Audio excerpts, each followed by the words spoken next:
Salut, ça faisait longtemps.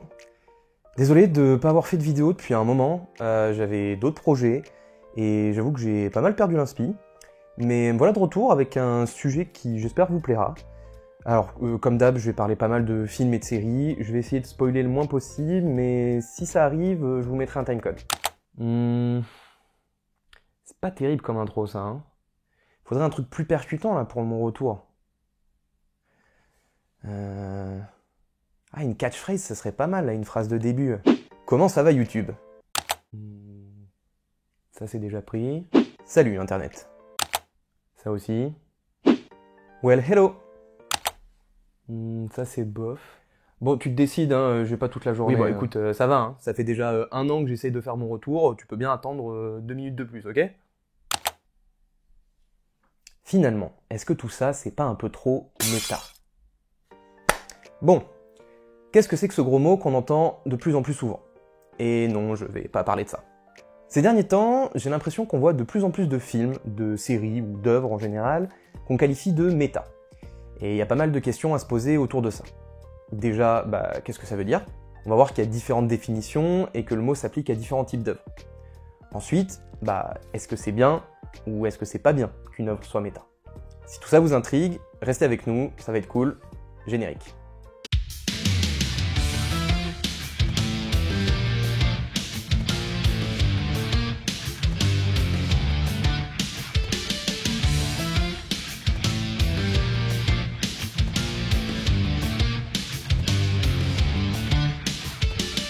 Je pense qu'avec l'exemple de l'intro, vous avez déjà une petite idée de ce que j'entends par méta, mais reprenons à la base. Méta, c'est pas vraiment un mot, c'est plutôt un préfixe, un petit machin qu'on met devant un mot. Ça vient du grec et ça veut dire après, au-delà de. Par exemple, les métadonnées d'une image ou d'une vidéo, c'est pas l'image ou la vidéo en elle-même, c'est les données au-delà, les données derrière si vous préférez, celles qui sont pas visibles. Pour une vidéo, ça pourrait être ses dimensions, son nombre de pixels, ou même la date à laquelle ça a été enregistré. Ensuite, méta, dans le jargon scientifique, c'est un préfixe qui est utilisé pour désigner l'autoréférence. Un métalivre, c'est un livre à propos d'un livre. Un métalangage, c'est un langage qui permet de décrire un autre langage. Et ça marche avec les métadonnées, puisque ce sont des données qui donnent des informations sur d'autres données.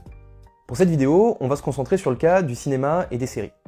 Dans ces cas-là, on retrouve cette idée d'autoréférence, mais j'ai l'impression que c'est un peu devenu un terme fourre-tout qui désigne plusieurs choses similaires, mais qui mérite d'être différencié.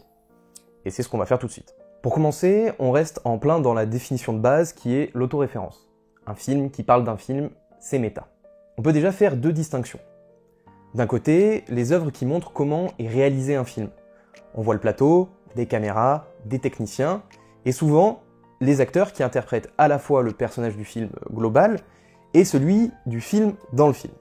Récemment, on a eu Babylone, The Fabelmans ou encore Coupé.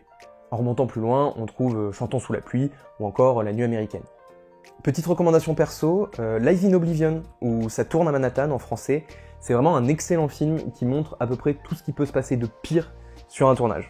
Et de l'autre côté, on a les films qui parlent de cinéma au sens large, ou de rouages précis de l'industrie. La première catégorie que je vous ai présentée rentre souvent dans la deuxième, mais on peut trouver des longs métrages comme Empire of Light, ou encore La Cité de la Peur, qui gravitent autour de l'univers, dans le premier de la projection, et dans le second des festivals, mais qui ne montrent à aucun moment réellement les ficelles de la création d'un film.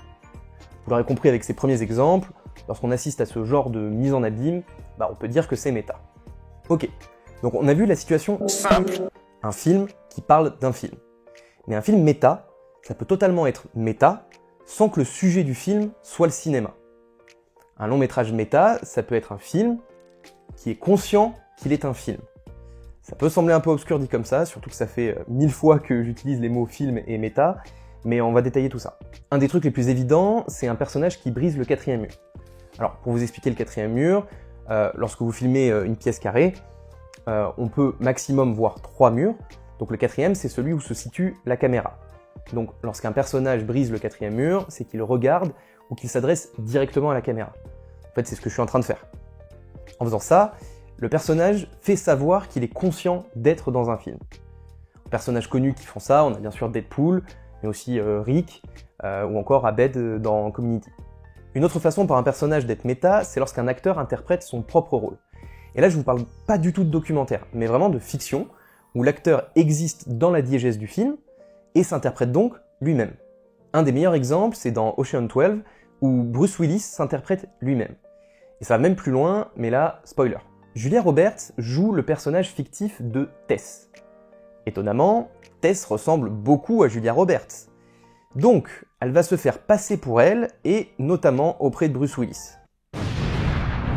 Bon, c'est un procédé qu'on a vu quand même dans beaucoup de films maintenant, mais une petite recommandation perso encore, un talent en or massif avec Nicolas Cage, où il se joue lui-même, et ça a vraiment été un de mes coups de cœur de l'année dernière, donc je vous recommande vraiment d'aller voir ce film.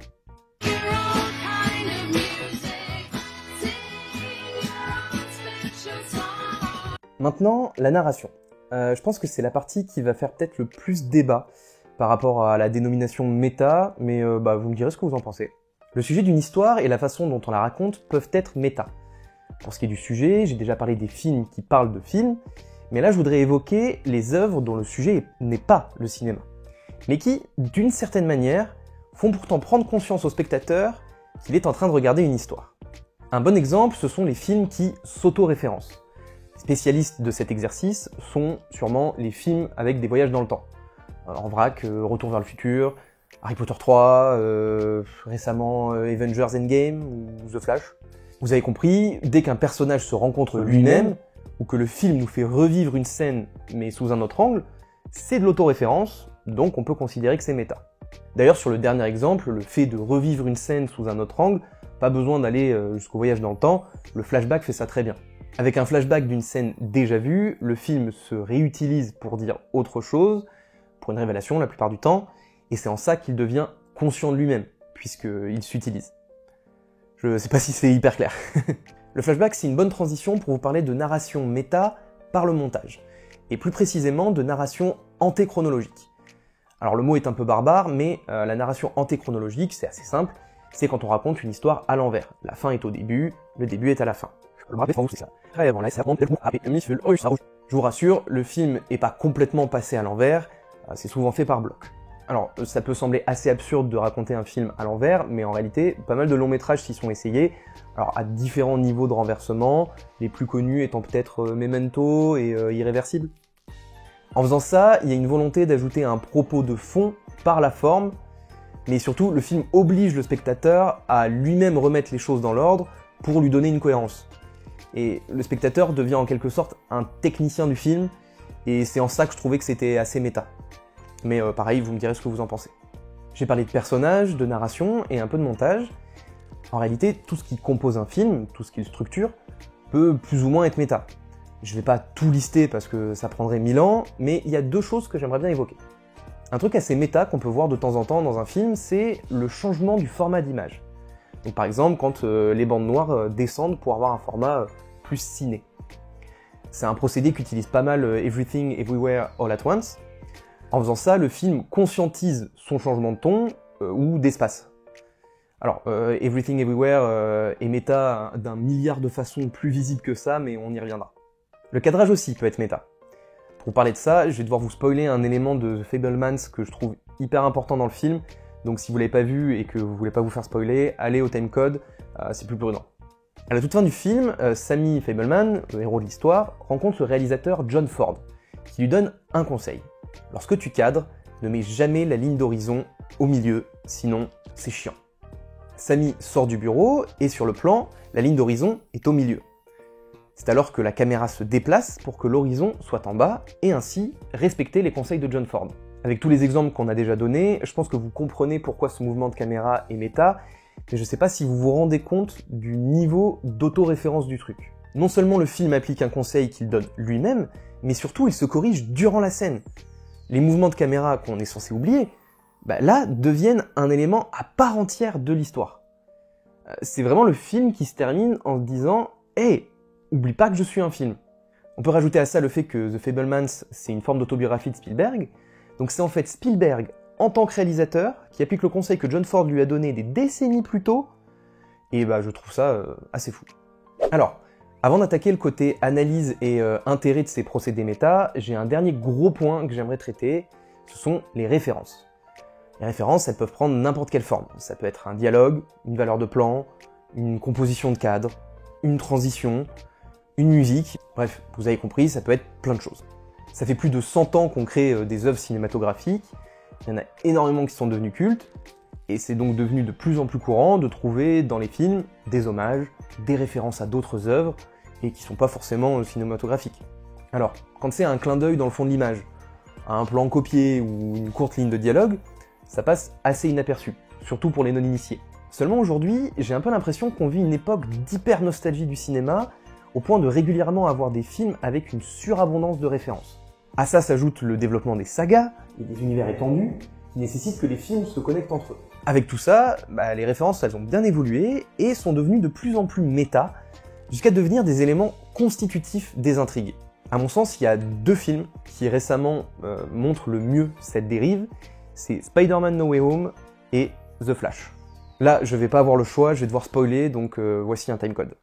Une particularité de ces deux films, c'est qu'ils utilisent tous les deux le concept de multivers.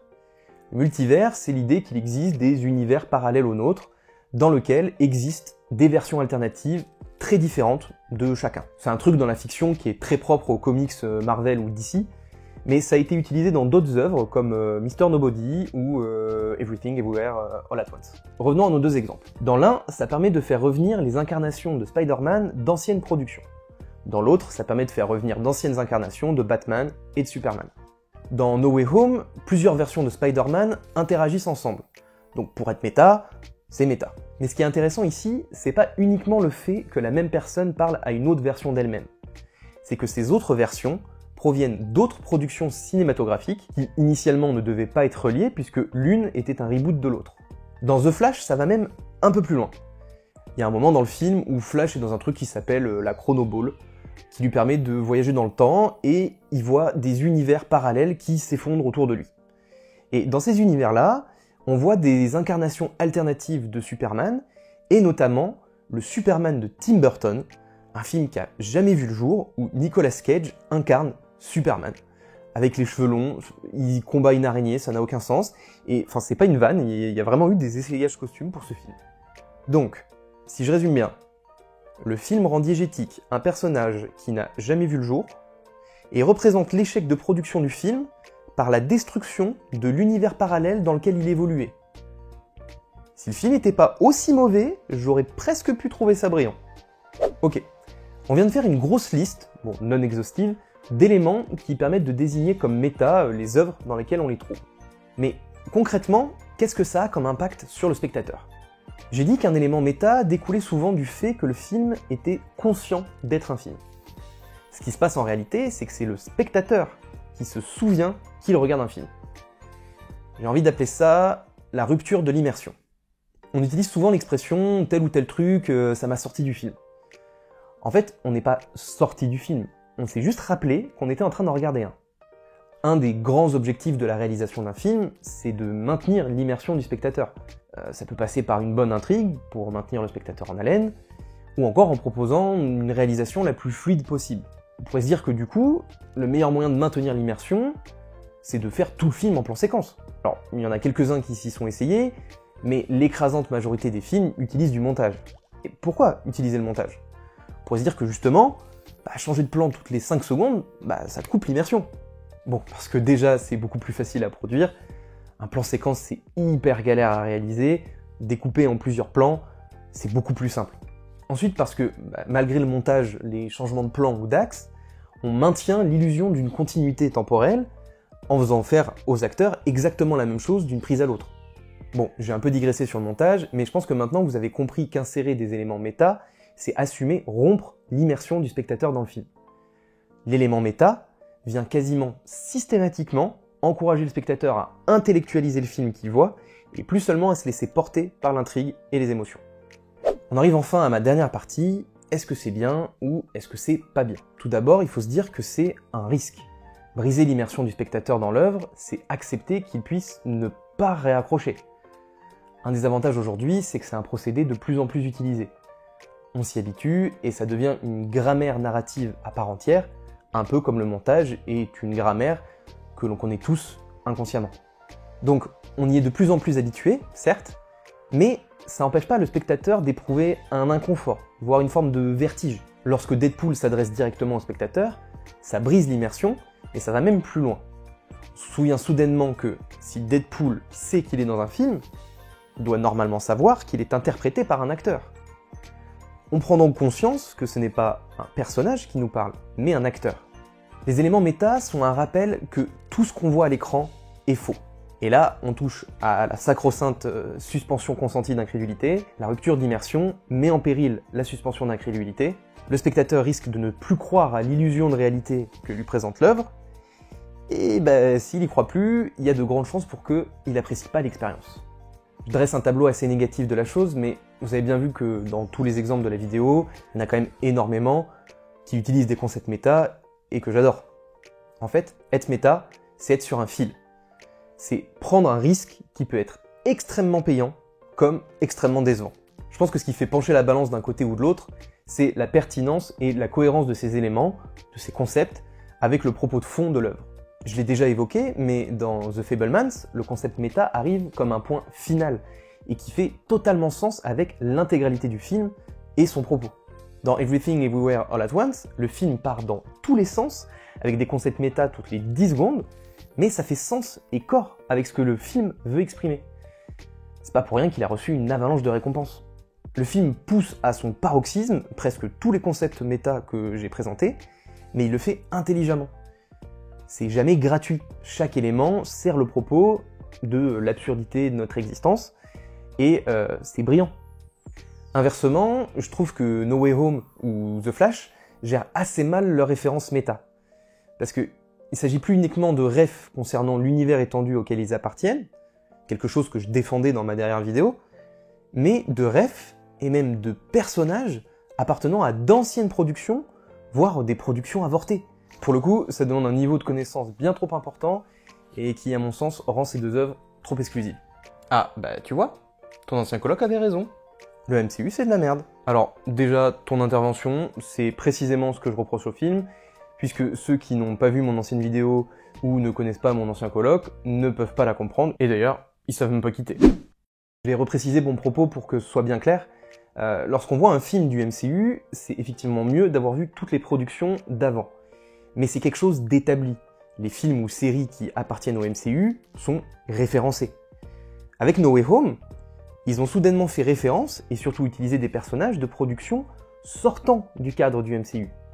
Pire, ils les ont absolument pas introduits. Le film part du principe que vous n'êtes pas seulement fan du MCU, mais des super-héros en général, que vous avez tout vu, et qu'ils n'ont pas besoin de présenter ces personnages. Et The Flash fait la même chose. Pour le coup, je trouve ça un peu malhonnête. Surtout que l'utilisation qu'ils font de ces personnages est à mon sens pas mal gâchée. Si vous voulez voir un film qui gère bien le multivers et ses références méta, allez voir Spider-Man Into the Spider-Verse ou le récent Across the Spider-Verse. C'est bien plus malin et justifié, notamment parce que tous les alter-ego de Spider-Man, en tout cas ceux qui ont une utilité dans l'intrigue, sont introduits et un minimum développés. Un autre problème de cette utilisation de plus en plus récurrente de ces concepts méta, c'est la lassitude. Personnellement, je suis arrivé à un point où si ces éléments-là sont pas parfaitement justifiés dans l'histoire et le message qu'elle porte, ça m'agace. Ça peut vite me donner l'impression que le film essaye juste de surfer sur une tendance et comme je le disais plus tôt, ça brise l'immersion. Certains films gèrent très bien leur délire méta, d'autres beaucoup moins, mais c'est aussi une question de sensibilité chez les spectateurs, on va pas se mentir. C'est assez difficile d'être parfaitement objectif sur ce sujet. Et puis arrivent les pompiers, et puis arrive la série qui m'a donné envie de faire cette vidéo. Une série que vous connaissez sûrement. Elle gère incroyablement bien son délire méta, et pourtant je la trouve détestable. Non pas par le message qu'elle propose, ou par son utilisation des concepts méta, mais par les conditions de production dans lesquelles elle s'inscrit. Cette série, c'est Black Mirror. Et plus précisément, les 2 premiers épisodes de la saison 6, Joanne is Awful et Locke Henry. Alors, je vous rassure, j'aime beaucoup Black Mirror, enfin en tout cas les 5 premières saisons, mais c'est vraiment ces 2 épisodes qui m'ont posé problème. Ces épisodes mentionnent tous les deux clairement un service de streaming appelé Streamberry. Je me trompe peut-être, mais il me semble d'ailleurs que c'est la première fois que 2 épisodes de Black Mirror sont liés par un élément scénaristique aussi clairement identifié. Vous me direz dans les commentaires si je me trompe, mais il me semble que c'est bien le cas. Joan is a Fool parle d'une femme dont la vie est adaptée en série sur Streamberry, contre son gré, et ça va faire de sa vie un enfer. Locke Henry, lui, raconte comment 2 étudiants en ciné vont dans un patelin paumé pour faire un documentaire sur un serial killer de la région, et bon bah c'est Black Mirror, pas de surprise, ça finit pas très bien. D'un point de vue purement cinématographique ou narratif, ces 2 épisodes sont vraiment excellents, c'est peut-être même les meilleurs de la saison, enfin ça se discute. Alors, pourquoi je vous ai dit que je les avais autant détestés? En fait, il faut comprendre que Streamberry, dans la série, c'est pas un service de streaming diabolique hypothétique. C'est pas une parodie d'un concurrent de Netflix, genre Prime Video, non. C'est Netflix. Ça s'appelle pas pareil, mais ça a la même charte graphique, ça a le même toudoum au début, c'est vraiment Netflix. Donc, ces 2 épisodes sont clairement des autocritiques, alors à la sauce Black Mirror, du fonctionnement de leur plateforme. Et il n'y a aucun élément pour contrebalancer le négatif. Pas de mais c'est quand même des contenus trop cool ou quoi, non. Ça dépeint Streamberry, donc Netflix, comme une entreprise avide de toujours plus de fric, donc de toujours plus de contenu pour maintenir les spectateurs devant leur écran. Et ça, peu importe les moyens ou la moralité de leur méthode. On pourrait se dire waouh, belle remise en question, chapeau de Netflix. Bah perso, je vois plutôt un cynisme assez terrible et un moyen de communication assez habile pour se donner le beau rôle. Parce que tout ce qui est décrit dans ces épisodes, et surtout Locke Henry, qui est le plus réaliste des 2, bah, c'est ce que fait Netflix aujourd'hui. Pour moi, c'est comme s'il disait « on fait de la merde, on sait qu'on fait de la merde, et ça c'est cool ». C'est hyper bizarre. Ça me fait penser à un autre truc du même genre. Est-ce que vous avez déjà vu une pub d'Uber Eats dernièrement? Uber Eats, ça arrive. Est-ce que c'est pas le même niveau de cynisme? Les mecs savent que leur service est hyper critiqué, parce qu'ils sous-rémunèrent leurs employés, parce que le développement de la livraison à domicile a fait exploser la quantité de vaisselle jetable utilisée, etc., etc. Bon, voilà. Et ils savent aussi très bien qu'une grande partie des gens qui l'utilisent, même si c'est ponctuel, culpabilisent de le faire. Et ce slogan « ça arrive », quand je l'ai entendu, mais j'ai halluciné. On est une société pourrie, tu le culpabilises d'utiliser nos services, mais t'inquiète, on a tous droit à un petit écart, donc tout va bien. Je veux dire, le niveau d'audace d'un truc pareil, c'est terrible, et j'ai l'impression que personne n'en a parlé. Et avec ces 2 épisodes, j'ai vraiment ressenti la même chose. Surtout que ça va même plus loin. Récemment sur Twitter, Netflix s'est renommé provisoirement Streamberry. Et tout le monde était là en mode « Ah, MDR, trop fort Netflix, j'ai la ref ». Mais non, putain, les mecs se foutent de votre gueule, genre, et vous applaudissez, enfin, ça suffit. Je trouve même que ça pervertit le message de la série. D'habitude, elle cherche à alerter sur les dérives technologiques qu'on risque de connaître dans les années qui viennent. Et là, ils transforment ça en un coup de com' méta que je trouve assez détestable. Bon, on a fait le tour, je pense. Les concepts méta, ça peut être génial si c'est cohérent avec le propos. Ça peut juste être ennuyeux quand ça nous sort trop du film. Ou que l'on n'a pas les références, et ça peut même être extrêmement irritant. Et vous, c'est quoi votre avis sur la question? On arrive à la fin de cette vidéo, j'espère que ça vous a plu. C'est un sujet que j'avais très envie de traiter, mais qui était assez complexe, assez prise de tête, et ça a été pas simple de l'écrire. Donc j'espère que j'ai été assez clair. Si vous avez des remarques, des questions, ou des réflexions pour pousser un peu plus loin le sujet, n'hésitez pas à me laisser un commentaire, j'essaierai de répondre à tout le monde. Comme d'hab, vous pouvez me suivre sur les réseaux. D'ailleurs, pour ceux qui ne me connaissent pas personnellement, à chaque fois que je vais voir un film au cinéma, je fais une critique en story sur Insta et Facebook. Donc si ça vous intéresse, venez voir ça. Sinon, abonnez-vous, pouce bleu, partagez, tout ça. Et puis, à bientôt. Eh ben, c'était long. J'aurais mieux lire un bouquin, moi. Ce serait plus intéressant.